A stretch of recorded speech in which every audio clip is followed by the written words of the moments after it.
Welcome back. We're still here. Hello. Wanted to. I can't remember what I am. Yes, I am visibly shaken. You know. I was saying Just thinking about Humphrey Nwosu, and this now is his moment of glory after 25 years. I mean, I just asked the question before we came on air if he was still alive. Suppose he were dead. For me, his moment has finally come. 25 years on. No, not for Humphrey Nwosu. Excuse me. Yes. He organized those elections that were declared the freest and fairest in the nation. Exactly. That is a long feather in his cap, if you ask me. Exactly.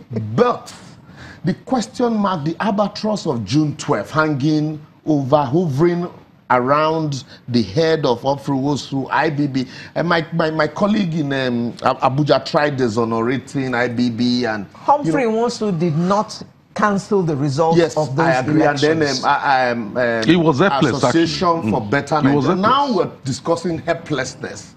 But as at that time also, we're all alive. We all knew what happened. Don't forget, it was a military government. They could put a gun to your head, make this announcement now, or you are dead. Yeah, that's what I'm saying. And so, for some people at that time also, they felt, look, as a man who was known for his credibility, that they expected him to see it through and say, look, because initially he went into hiding.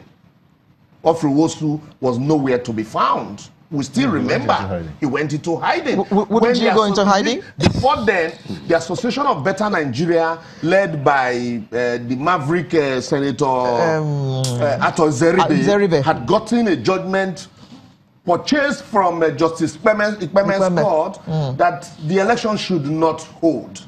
And when they discovered that that couldn't stay true, they went midway. Humphrey Nwosu, when it was obvious that Abiola was leading, Humphrey Nwosu was nowhere to be found. And then people started waiting, the long wait, I think about 2 days or so. And then no results. No results. And then the Maradona came on air. The bombshell. The bombshell from the Maradona himself. Did you ever read Humphrey Nwosu's book? I read snippet of it. Okay. That was after the event. No. That was, I think, about not too long ago. In 2008. Yes. Humphrey Nwosu launched a book. Professor Humphrey Nwosu launched a book in 2008 where he talked about June 12th and why that election, why he did not announce the results of the election. Yes. He was told not to. Mr. Ikechukwu, would you beguile Professor Nwosu for not announcing that election, even though he was following instructions? So would I what?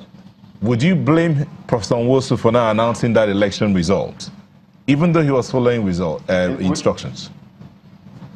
No, he really wasn't following instructions. He had the option of either losing his life or complying. So let's be very specific in that regard. When you know that announcing the election could cost you your life, that of your family, and so many other things, you now find that it's like a situation where you've said, look, I'm not a liar, I don't tell lies. And armed robber walks in and says, oh, I'm looking for Mr. X, so I can shoot him. I don't think that would be the time to flash your ID card. So Humphrey Nwosu, yes, a man of integrity, known for whatever he's known for, within the context of the political pressures he was faced with, it is human that he should act the way he did. Particularly also given the record of what had happened to a lot of other people who found themselves in the same circumstance. They had a security report before the election showing Abiola would win. Some didn't take it seriously. It finally came out. And here you're surrounded with people in uniform, with people whose primary job is to shoot at targets that refuse to budge. Sorry, it's unfortunate. It's even probably unmanly, but it's understandable. That's my take. So would you, before we come back to Lagos, so would you recommend or stand with those who say Professor Nwosu should also be honored? Without apologies and without reservations. That man, you saw, that's for the first time we saw an electoral umpire who was actually happy on the job, dancing on television, excited, and that excitement sank through to Nigerians. And every opportunity for swaying him was available. He was just facing the job, not trying to make money. anything could have happened to him. The least that should be done is also to acknowledge him. And since he has brought out the challenges he faced in the public domain, it's there for everybody to evaluate. But Humphrey Nwosu deserves to be honored. That's my position. Okay, Mr. Shaw.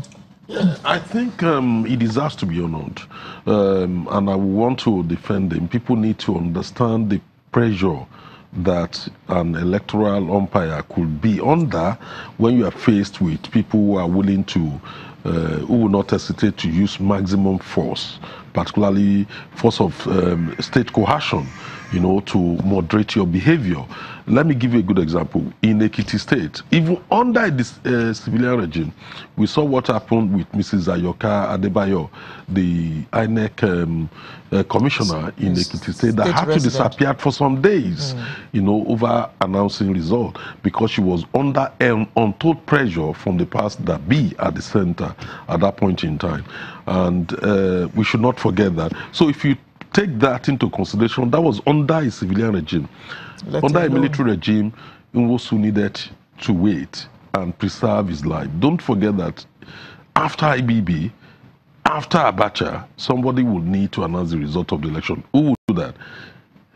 The man that conducted the election. Constitutionally, that's the only person that can do it. If today we are talking about validation of June 12th, you know, posthumously declare Abiola as president, you still need Nwosu. So Nwosu was wise to stay alive, you know, for in today. Hiding. And yes, in hiding. And we need to recognize his bravery.